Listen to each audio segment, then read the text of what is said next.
Hapadeng ki jing persha ki bajur na ki babun ki benta na kadaw ba penlong ya Tamasa cherry blossom ha kasngi ublay unong ya lam Jong kaliang persha uba Roni V lingdo ulaong ba amshim la Pynduh Mynsiem Ïano ru na kaban Leit ki Jingïaseng Jongki bat ba Tamasa cherry blossom kamday ba baro ki haban Leit uba lingdo ulaong bangi day banlong ki bayar jingmut bat bakani Tamasa kamday na kabenta ki try jilla hinray kaday na kabenta ki nong jungo kai perthay ki banabar bat lesi la ru ban kring khambun ki patba la dala penlong ya kum kini ki Tamasa ha kisngi kut tayo ki basdang nadu kasngi tho ding bat kut pat ha kasngi ublay.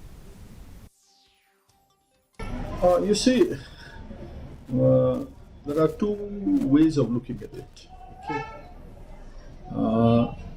I think nobody is discouraging from attending to their religious duties. It's free for people who like to participate in that festival, and then it is not compulsory for everyone. Okay. Because sometimes, we have to look at the larger things. This is not merely for the domestic tourists. This is for the tourists from outside the state.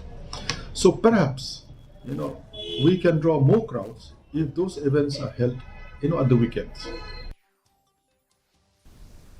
Uklidu Karibhoy Youth Organization